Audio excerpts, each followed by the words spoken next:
Okay, last but not least for this evening, we have Kim Brebach talking about tabletop game distribution. So Kim is a game designer, developer and director of Good Game Publishing. Kim has run 4 successful Kickstarters, all for board games, and as such has extensive experience in all aspects of board game supply chain, from taking pictures for games to liaising with printers, right through to distribution both locally and internationally. Kim. Thank you. Hello. Should I stand? Press that button to that. Thanks. You stand somewhere and I'll adjust you. Okay. All right. So obviously the board game industry, as you probably all know, is in a huge and sustained growth period. So sales in most countries of board games through all channels are increasing over 20% a year. Certainly in Good Games retail chain, as you know, Good Games Publishing partner company is Good Games Australia, that does 30 game stores, 37 game stores, or 41, I lost count, some in America, mostly in Australia. The sales are still just going up all the time, and the warehouse is overflowing with new games. Like, even the new warehouse that they got within 1 month, bang, overflowing. Unbelievable. Most games are US and European made, and obviously, 4 years in now for this organisation, Kickstarter's obviously enabled a lot of Australian games to come into the market, but we have to compete against the kind of hegemony of US and European games publishing, and it's difficult. It was impossible before Kickstarter. Pretty much there were no Australian publishers, right? Kickstarter's enabled that. Because it's a global marketing tool, as Phoebe talked about before. It's fantastic for just leveling things out, and if you get your logistics right, you can actually find a global audience really easily through Kickstarter, as easily as an American can. So it just removed so many barriers for publishing to initially get your game out there. But Kickstarter should only be about 10 to 50% of your game sales, in my view, unless you're intentionally doing games for Kickstarter that have some special model that simply wouldn't work, like the Gloomhaven guy thought he was doing. Wrong. And like Monolith Games are doing now, going straight with miniatures heavy games through Kickstarter only and that kind of stuff. They're a tiny subset of 1% of the games that are coming out. So you might do that, but it's by and large you probably want to get into distribution. So hands up here, who wants to get one of their games into distribution? Yeah. You want your games to be on the store shelf and walk in and go, that's my game, because it's a fucking awesome feeling. But everyone in the industry is overwhelmed by what people call the fire hose of games to the face.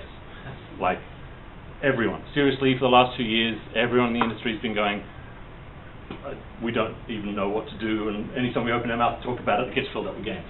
So, it's challenging, and you have to expect that you're going to struggle. What I want to do today, I'll talk a little bit about how to get into distribution, but I want to talk about how to position yourself so that you can get into distribution, because that's actually probably everyone here the most important thing you need to know. What do retailers want? Games that sell, and some of them, but only some of them, want games that sell again. Many retailers will just fall back on Dungeons and Dragons, Magic the Gathering, Ticket to Ride, Settlers of Catan, Cards Against Humanity, the stock standard 20 games. And they just automatically restock those as soon as they run out because they know they sell. New games that come out face this kind of challenge where they order in 5 copies, or 2 to 5 or 6 copies. Probably 2 to 6 is the realistic range. And once they're sold those, there's a big question mark about whether they'll ever order any more. So you get one shot to sell a bunch of games through a store. So providing reasons that they might want to restock that and keeping a community alive around a game is a really important challenge. So it's a bunch of prerequisites. For your game, you've got to have a good name. It's got to be memorable, spellable, searchable, and it has to hint at the experience inside the game. If it's too obtuse, you've got to think about people in retail and people in distribution. White noise coming at them. Somehow your game has to make sense and stand out against an absolute stream of white noise coming at them. So just try and really be careful about that. I think even names need to be inclusive. We talked a little bit about diversity and inclusivity. One of the games where we want to publish is currently called Drift Kings. Is James here? No, James isn't here, but it's a great game. She played over the weekend. It's in the collaboratory. Kings. If I'm a female and I want to go drifting, am I going to play Drift Kings? I mean, why have Kings in the name? So one of my first bits of feedback to him. So a big part of the growth in the games industry is many, many more females coming into gaming. So you just really got to be aware of that. And some of this sort of, he hadn't even thought of that. And I said it and he was like, wow, I just never even considered it. So consider that kind of stuff. Good box design. You need contrast, you need size that pops, clarity in the scene, visual pitch for what the experience of the game is. You got to have back of the box that looks good. So everyone's probably played Splendor here. Back of the box, 4 panels that explains how the game works. Right? We copied that. We just do it on all our games now because it's just sensible. Right? I don't want to see a giant picture of a million components. That's just going to overwhelm me. I want to see, here's the game summarized and distilled down to 4 key things I'm going to do in the game. So try and do something like that. Box spine is really important as well. Because guess which bit is seen on board game stores the most. As an example, this was our first go at doing a draft box for Guildmaster, our next game. We were going for a focus on the guild, which specifically chose a colour scheme that you do not see on game shelves. Go and take a photo of your local game store. You will not see orange and purple like that on anything other than maybe 1 or 2 games. So we specifically chose that. In the end, we decided that the whole thing was problematic. We had a diverse range of this is a fantasy game, all human, all from different cultures, and we're trying to represent that with 6 people on the front, but it's getting lost. From back there, you can't see any of that, right? So it's totally failing, and we realized that pretty quickly. So back to the drawing board, and you got a better kind of cut-through image, still got diversity in there, you got a more focused image. It also looks different to every other guild game that's out there, because all guild games do what that game did. And so if a game store owner is going to put this up against all on the shelf with all the other guild games, it's going to look exactly like all of them. Might be what you want, if you want to look like all the other games, but really you want to look different and win. So that's the key thing. The spine is the bit that most people will see of your game. That's a key image you've got to get on the side of your box. So these kind of things, nobody thinks about this stuff, but when you run a store and you deal with putting games on shelves all the time and positioning them so that somebody goes, what's this, and wants to pick it up and actually flip it over and read it, that's key. Front of the box and right side spine. So, key stuff. The game has to have a good pitch. Like, you've got to be able to hook somebody with an elevator pitch, and it's got to work. And it's got to suit the market. Fog of Love had a great pitch. Unfair has a good pitch, but when I say suit the market, when we pitched it to sell in Germany, the Germans said, but this game has building. You build things and you can destroy them? This is not acceptable in the German market. You know, this is not done. So, you know, it's just not going to sell that well in Germany because of, you know, Eurogaming. So it's got to have table presence as well. And anything that you can do in your game, when you make a table shot, that one photo of the game on the table, I encourage you to get into the action, not far away from it. You don't necessarily need to show everything. You need to show the part of it that's awesome and make them want to know more. So consider zoom.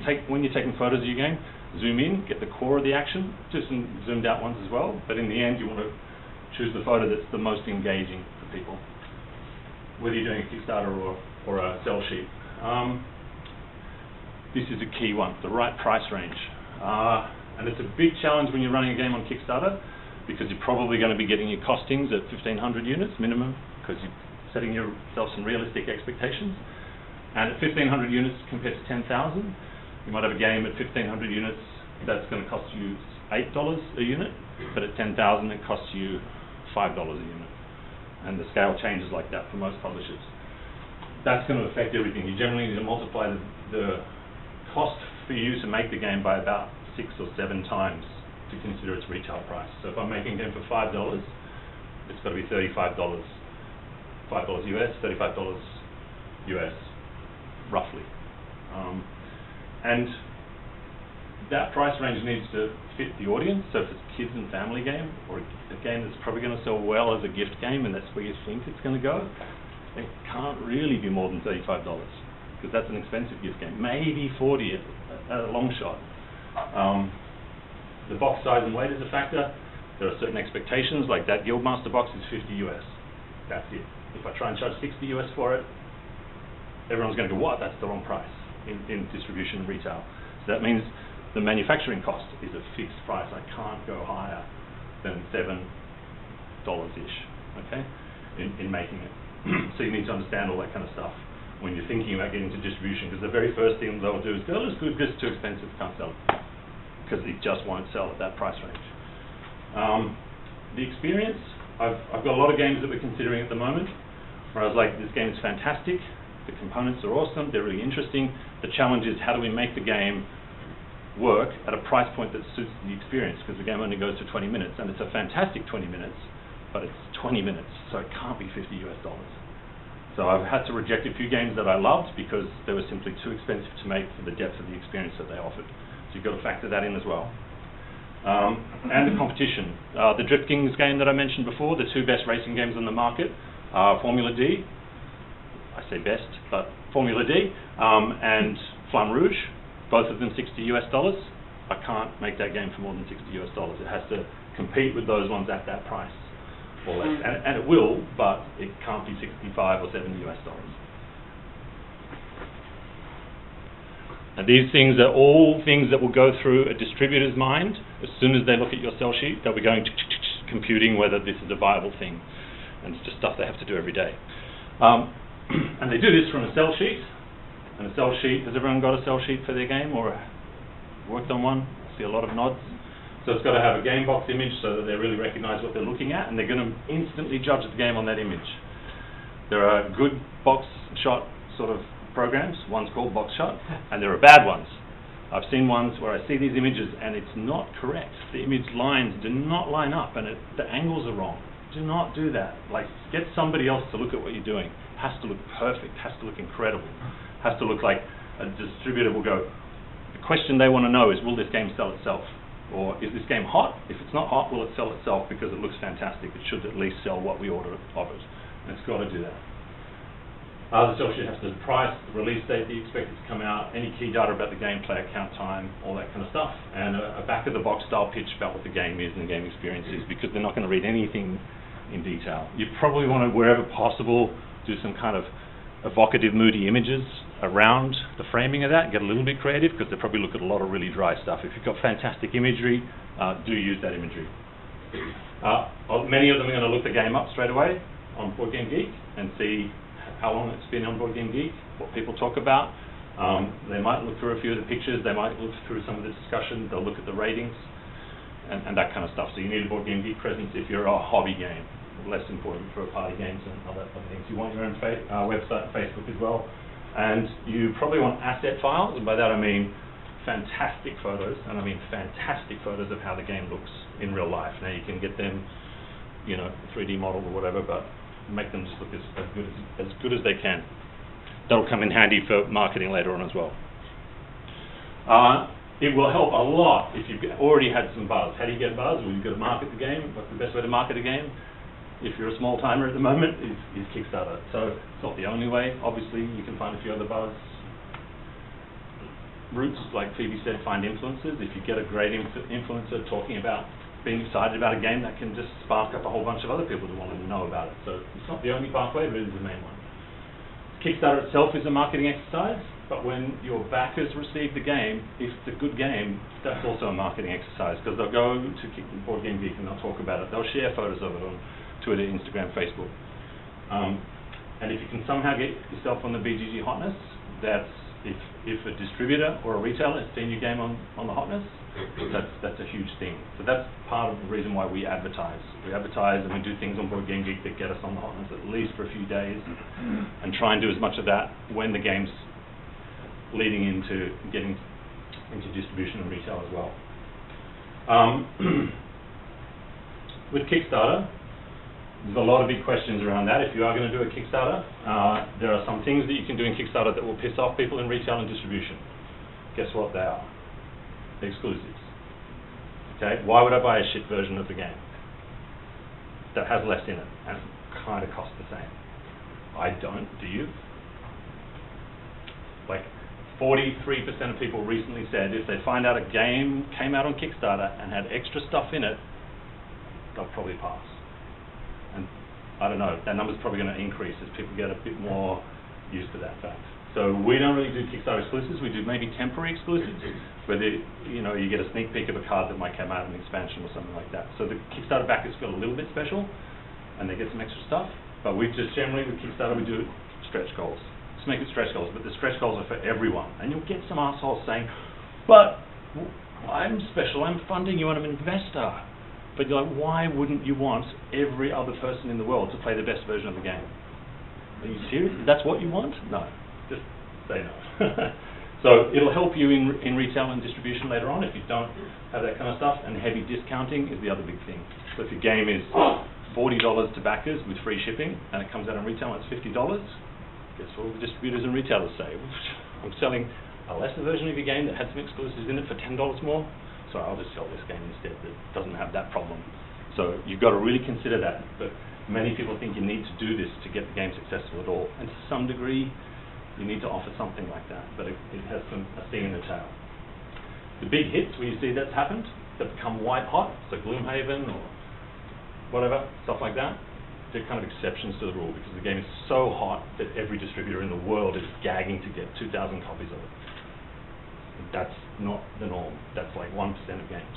So you'll hear about that from time to time, but it's not. Don't rely on that. If you get to that level, you've got other problems. So now to actually talk about the distribution thing, you've got what I call a 3.5 tier system. You've got publishers like us who sell to a few. You can either go through a consolidator or a publishing partner. All right. So many of you will have heard about publishers selling to distributors, but a consolidator is another type of meta distributor, and there are only really two that I know of. One's called PSI, and the other one's called, they're smaller. Can you remember? Impressions. Impressions, thanks. So PSI do lots of big companies, and Impressions does Gloomhaven and lots of small companies. But Gloomhaven took them to a new level. They've been bought out by another company, and they're probably going to grow. So you've got these two options. Normally, if you sell directly to a distributor, you're selling at 40% of the MSRP. So if your game's $50, you're selling the game for $20 to them. They then sell the game to retailers at 50% of their MSRP, so their margin's 10%, and that covers all their stuff.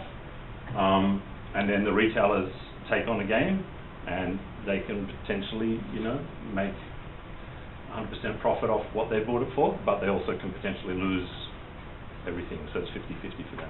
And they've got to get more wins than losses to stay in business. So that's generally the breakdown, I think. For Australians, I think you need to seriously look at this consolidator and publishing partner option, because the sheer scale of having to deal with multiple different distributors globally is, so we don't even really want to do that. I mean, you get a better margin because you're getting 40%, whereas here you're getting 28 to 35. So first of all, we partnered with CMON. Didn't really work out the way we wanted to, so now we're going to go with PSI. But we have to pay shipping to get the stuff to them and that kind of stuff. So there's a breakdown there. I think, Shannon, you go through Renegade. Yeah, so get nearly 28%. So that number, when I purchased them, at 26%. Did they laugh in your face? Yeah, they laughed and said there's no way in the world that there's that. Okay. I argued them up from the standard design with Dave. I said, you're getting an entire package game, everything put together, and you don't do anything except sell it. But were they paying up front? So I'm on the advantage royalty process. Yeah, okay. On that. So they basically treated me like a designer. Right. Which is fine. Not really. Because of what I was going Yeah. for. But I will say that 28% is really good. That would be exceptional to get. But that said, you've done heaps of work over in America and actually goes to meet these people face to face, whereas all I have is an online email hookup. Yeah. So okay. There's probably a big difference between actually knowing the person. There could be. But you've got to feel these things out, and Shannon and I talked about that kind of stuff when he got his offer. If anyone gets offers like that, feel free to talk to me and get my advice. I may be wrong. You heard it here first. But Rule and Make partner up with Passport Games, who specialize in bringing games from outside the US market into the US market. Usually foreign language games, but they treat Australian as a foreign language, so that's fine. Yeah, and then, does that make sense? Any questions about that? What would you say is the approximate estimate if it's not finished? For what? For this? Yeah, for the cost. This is all I know.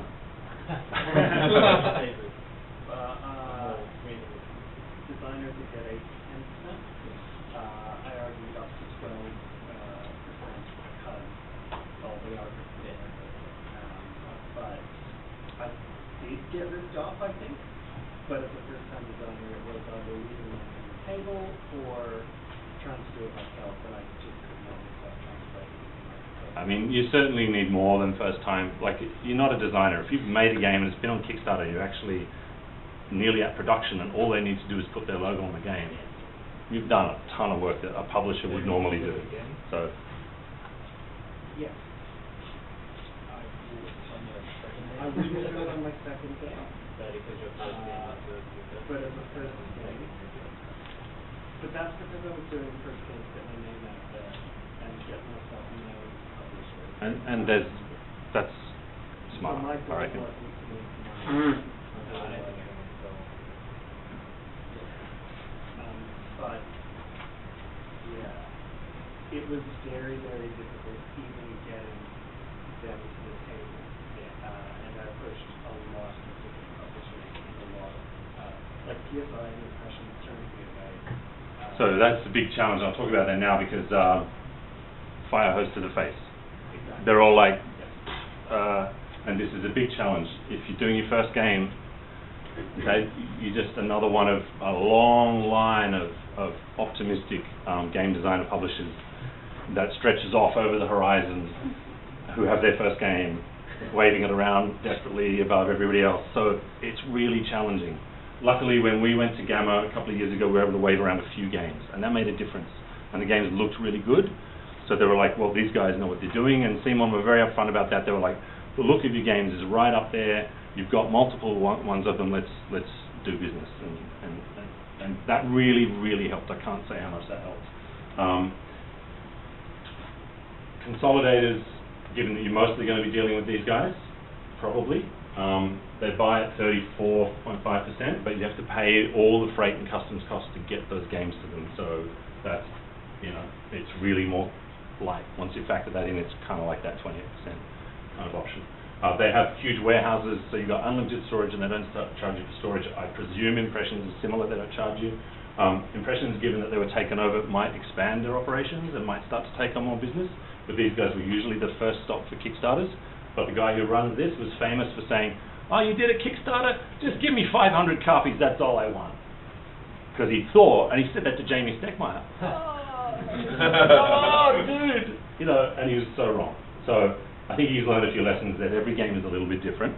They all have different markets, different potentials, so push for what you think is possible, and don't accept if people just want 500 copies of something. Is that what you want? You have to really ask the question. Or do you need to print 5,000 copies of the game to make the price it needs to be, to sell it at the price that it needs to be in stores, and you need to find a way of doing that. Partners, the Badger Games, so we had Good Games Publishing and Simon on Unfair and Monstrous. Renegade Games do the same. You got your logo on the game, right? Yep. Which is good. There is another gang that looks hard at Kickstarter successes called Golden Bell, and my understanding, everything I've heard about them, is they're very sketchy and offer you really weird, entrapping deals. So approach with extreme caution. I recently heard that they're claiming that they just got things wrong and they're trying to make things better and they're offering better deals now, but I'd extreme caution if you get approached by them and you're on a Kickstarter. I think the jury's still out, but all right. Terms, for consolidators, you pay for all the freight and customs. For partner publishers, Simon paid up front for our games. They ordered a container load of games, and we just had to make it and send it to them, and that was fantastic. I think that was a dream run. I don't expect that to happen very often again. With PSI, we have to decide how many games to make and put them out there, and every game we don't sell kills the profit of every game we do sell. So we're back into risky territory with that kind of stuff. So all of these things are going to have to be things you think about if you do go with a partner. They'll give you advice about what they think is reasonable based on their experience and understanding. You should definitely listen to that advice, unless they tell you only print 500. You can sometimes, like we're considering taking care of Asia Pacific ourselves, because they kind of get shafted. I was in Singapore recently talking to all the guys there, and they're like, hey, we get all our games like 3 to 6 months after America gets them. And we often get them on the second print run. And I'm like, seriously, like a giant city full of gamers, and you get them on the second print run. I mean, it's just silly. And they're just not far from China. So we might take care of Asia Pacific and Australia. When you are considering any offers, ask for advice with anyone in Australia, and you can often ask advice. There's a good publisher Facebook group where people will tell you how they think it is. It won't always be right, but they'll tell you for free. So always ask.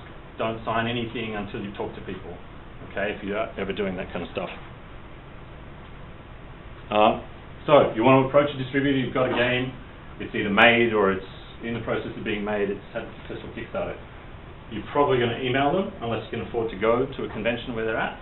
So you're probably going to email them. You need that sell sheet that I talked about. There's a lot of resources that have good examples of sell sheets. So you can probably find them with a bit of a Google search, but after the convention, maybe we can put a few good examples up on the TGDA Facebook group. Conventions was great, as Shannon said, meeting people, being face-to-face, actually meeting them when you're looking people in the eye and you stand your ground. You know, it's business, right? So if you can afford to get over there and you've got a few things, Gamma, Gen Con, and Essen would be the 3 big ones where you find all the distributors there, they're all looking around, but they're madly busy and you have to book more than a month in advance to book a meeting with one of their reps and try and make your pitch. And you've probably got to have already sent this to them, and they're going to want to see a real copy of the game and just go, okay, this is the business. And your chances increase a lot. Like I said, if you've got multiple games or some amount of hotness over your game, then your chances increase dramatically. Yep. What do you mean by hotness? It's hot! You know, everyone wants it. Like, there's a buzz about it. So, Dinosaur Island, that was hot. And there's a certain Gloomhaven and Dinosaur Island did this trick where they had a great Kickstarter. They got about 5,000 backers for both games the first time, and they only printed 7,000 copies. Because they're like, oh, we can't afford anything more than that. Or we don't think people will buy it in retail. Like the Gloomhaven guy was famous for saying, I just never expected this to sell in retail at all. So they printed 5,000 for Kickstarter backers and 2,000 for retailers. And then Gloomhaven shot to #1 on Board Game Geek because it's huge and everybody loved it. And suddenly every distributor in the world was like, okay, I need 500 copies. And he's like, well, I don't have 500 copies. I could maybe, you know, I'll have to give you a subset of that. So they're like, okay, I want 2,000 copies, thinking that if they increase the proportion, they'd get the 500 they wanted. So within about 3 weeks of it hitting #1, he had 25,000 orders from distributors. And word got out that he had 20 orders for 25,000 copies, and everyone was going to hardly get any copies. And then all these distributors started waving money at him, going, well, we'll pay for your print run. make the game for us, because we know this, it's #1 on Board Game Geek. It's going to sell thousands and thousands, tens of thousands of copies. They're throwing money at him, and he said, no, I'm just going to go back to Kickstarter. And they went, fuck! Because all their sales, you know, just gone. And there was a bit of hate there. But so don't play, be careful if you're going to play those games. Dinosaur Island did the same thing. 2,000 extra copies, sold out really quickly, and sold out so fast that nobody knew what the ceiling was. So a huge amount of retail interest, and they took it back to Kickstarter because the buzz was good. Everybody's trying to get hold of it and can't get it. Did another Kickstarter, and again, you know, 15 or 20,000 backers. So that kind of formula. So that's hotness. You know, really, really white hotness. In Australia, the 2 biggest options, Let's Play Games and VR distribution. So I'm a little bit linked to Let's Play Games. They also do Kickstarter fulfillment and distribution. So I think we handle Shannon's game and quite a few others. But the normal, how many did we take, Blue City, in the end? 300 or 400? Yeah, so yeah. You took an equivalent amount of how many Australian backers? Yeah, and that's a safe formula. So if you've got a certain number of Australian backers, and you should have a higher proportion than normal of Australian backers, we'd probably take that amount. If there was some hotness around it, then we'd probably consider taking more, and you should argue for us to take more, because why not? and especially if you're going to do lots of convention work and that sort of stuff here as well. So, do you know how many you've sold, Shannon? So I think in the end, actually, I did up the number because I said, why not take a full pallet? Because that's a round number. That's a good argument. So anytime they come back for a restock Yep. order, I always try to top up for the case. Yep. So we take an extra X amount. Yeah. But I think it's sold now double the number of pieces that are back Yeah. in Australia. So that's really cool. And But I also made myself available for them in the store and stuff Yep. to like try. yeah, you've worked very well with them. And I'm sort of riding Renegade coattails to say they're doing a lot of the marketing work that benefits the Australian market. Yeah.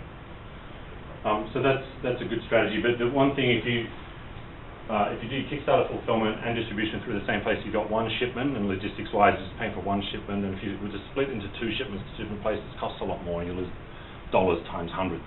You know. So try and use the same place. I don't know if VR. Does anyone know? Is anyone here from VR? I don't know if anyone does fulfillment with VR. Has anyone ever fulfilled through VR? I think they might do Rule and Make fulfillment, but that's about it. Rule and Make stuff, right? They do their own fulfillment or fulfillment for other people? Rule and Make it. Use VR. They use VR, but do they get fulfillment through them? I think they do. Yeah. I think that's kind of it. Just quick list of distributors, if you want to take notes of that. The big 5 ones in the US, these guys are giant because Asmodee use them. And these are the main 5. These guys pretty much cover the whole of the US. All of these guys don't cover all of it. They all cover like 80% each, but they all overlap, so that if you've got 2 of them, you do that. But these guys, because they have Asmodee, all of these guys want exclusivity. So they want them to be the only ones who distribute your game. So all of them will be like that. And in UK, you've got a few other options. In Canada, I think there is another one in Canada, but I can't remember what it was called. And I think that's all I got. Sounds good.